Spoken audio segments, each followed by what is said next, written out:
Okay, cool, because that really leads us into another conversation. It does it. And let me ask you this, all right? All right. So within the National League, it's kind of a foregone conclusion that specific teams are going to be in the playoffs, like the Nationals and my Chicago Cubs. Those are just, and the Giants. The Giants are definitely in. So let me ask you this. There are 2 wildcard spots left. Who gets those last 2? Yeah, I think like you said, the division leaders right now, the National Cubs and Giants, are locks. I think either the only team I could see falling would be the Giants, and I'd see them only falling to a wild card spot. I don't see them completely falling out of the playoffs. So I would say, the Dodgers do have a kind of a cushion right there at 2.5 games, but it's always hard to count out the Cardinals because, we've seen consistent year after year. They just find these guys out of the woodwork to come and be, key components to their team.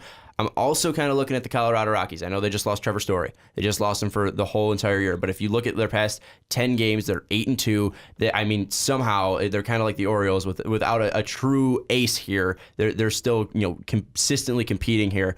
I think that they don't have a true superstar, which will definitely hurt them. But I think they have a lot of depth there and a lot of youth. The Rockies? Yeah. You don't think Arenado's a superstar? Okay. Well, I take that back. Yeah, Arenado's he's fantastic. Yeah, he's top 3 third baseman. Probably the best third baseman, definitely in the National League. But go ahead. Yeah, I would probably just put maybe Donaldson in front of him. Yeah, but yeah, no, my bad. You're good. Yeah, maybe the thing is just in Colorado, it's hard to build a superstar in that market. So I think that's kind of what I meant there. But yeah, definitely superstar level player. So yeah, I think Colorado, just with how hot they are, that's definitely going to help. Pittsburgh is not going to be in there. Yeah. I think the Mets, Rockies, and Marlins are going to be the true, and Cardinals. I think those are the 4 teams that are going to compete alongside the Dodgers.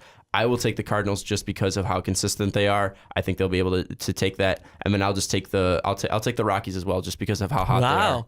I'll go bold here just because I think with how hot they are and with how much depth they have, I know Story is going to be a huge loss for them.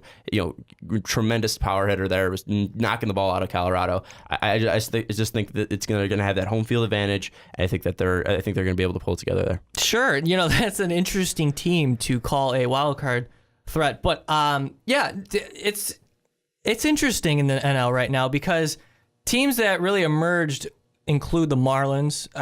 I'm a big believer in the Marlins. If you've been listening to Behind the Pen, I'm really high on the Marlins now, especially they got D. Gordon back. They made that trade for Andrew Cashner. Giancarlo Stanton is looking like the guy we've always known. The Mets, I don't believe in at all. I think they're done. I think they have too many issues. They lost Duda, it looks like, for the year. And that acquisition of Reddick Bruce, Jay Bruce, thank you. And Cespedes is out too. I don't know. They don't really have a center fielder. And that rotation is not the same rotation. In shambles right now. Harvey, definitely, we've obviously seen what happened to Harvey. Wheeler's been out. They're consistently dealing with injuries. Yeah. It's hard not to say the Marlins because you have a healthy ace in Jose Fernandez. So most likely I would probably say Cardinals and Marlins just because of how well those teams are. But I'll throw the wild card of the Rockies out there just because how hot they are. The beginning of the year, I had my 2 wild card teams were the Cardinals and the Mets. And I think I'm going to change both of them. Well, maybe one of them. I can't write off the Cardinals. You can't. Just like you can't do it because they're always there. Wainwright, coming back out of injury has still been fantastic. And the thing is that it's just you don't know how they're still doing if they are. So, and I didn't believe in the Dodgers then. I don't know if I believe in the Dodgers now, even though I just said they're probably a playoff team. I just can't. I don't know. I really, right now, I would have to go with. I'm going with the Marlins in the wild card. I'm going to say it right now. I feel like they're a bigger threat than the Mets.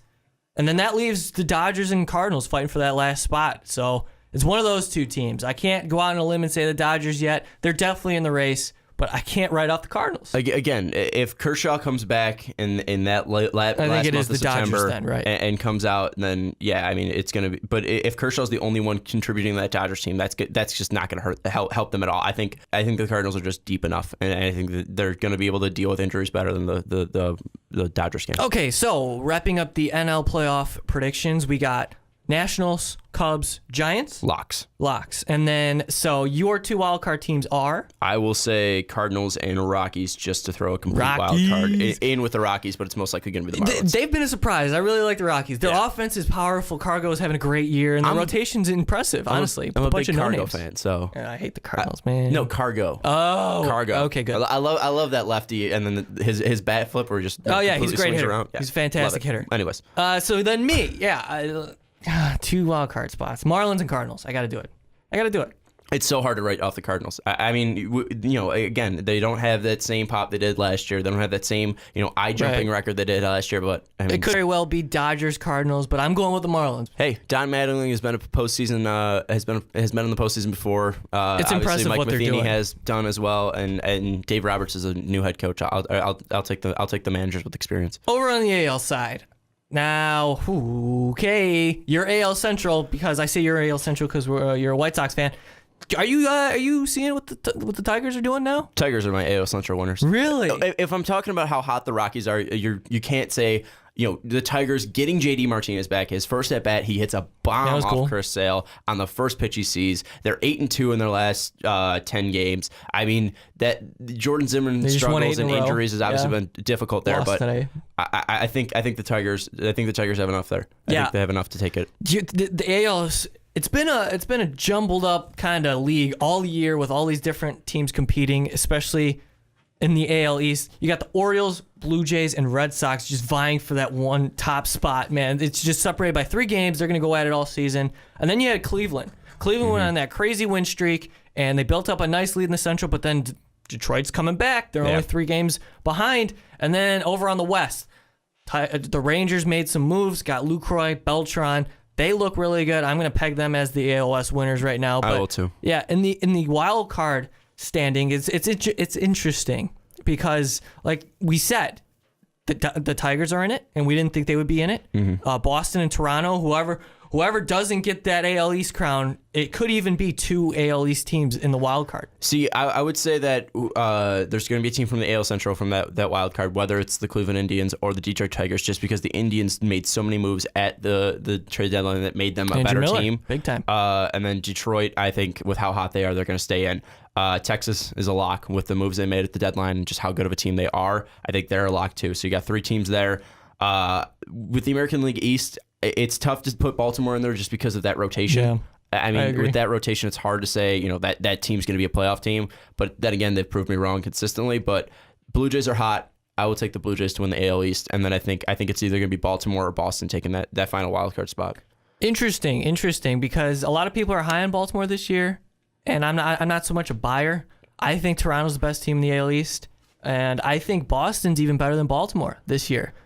It's hard to write off Baltimore because of that lineup, because you have Adam Jones, Manny Machado, Chris Davis, Mark Trumbo, Matt Wieters as well. I know he's kind of fallen off of the bat, but I mean he's big still time contributor, especially Trumbo. Yeah. Huge offseason acquisition. Yeah, and with Wieters as well. I mean, he's one of the best defensive catchers in the league. So and he was one of the best hitters before he got hurt. Yeah, I think it's tough to put Baltimore in there just because of that rotation. If that rotation can make some kind of upswing, I think that's going to be huge for them. But I mean, when your ace is Chris Tillman and he's had a good year, he's had a good year. But I think he's shown to fallen off before. He doesn't fill the shoes of an actual ace. Let's be honest. Exactly. But Baltimore has never had an ace. Sure. I mean, in the recent years, they have not had a true ace. Sure.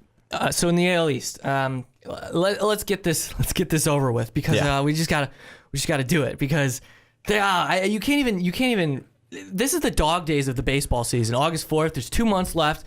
It's gonna be fun, but I gotta go with the Blue Jays in the East, Indians in the Central. Even though I picked them in the beginning of the season to be a wild card team, that's okay.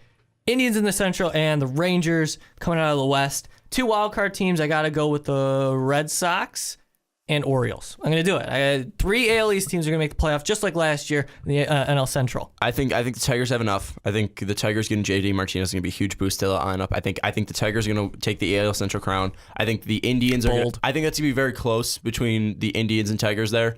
But I think we're going to have 2 AL Central teams in the playoffs. So I'll take Tigers taking the crown in the AL Central, and I will take the Indians taking the first wild card spot. I'll take the Blue Jays taking the AL East. I'll take the Rangers taking the AL West, and then that final one I will take Boston just because It's hard to write them off. Yeah, I can't have Boston not in the playoffs. Yeah. It's just not in the cards. I think I agree with you. All right, good conversation there with the MLB playoffs. It's August. We're going to be talking playoffs a lot, especially now with the race coming up. It's crazy. One thing I do want to mention, though, I mean, with Boston, real quick, they make this huge splash getting David Price, and he still hasn't hit that stride in Boston yet. So, I mean, that's another dangerous thing with Boston. I mean, Porcello's had a resurgent year. Yeah, Clay Buchholz is bad. Yeah, terrible. But if Price can hit that stride, and at the end of the year, like he kind of did with the Blue Jays, I think that's going to be huge for Boston.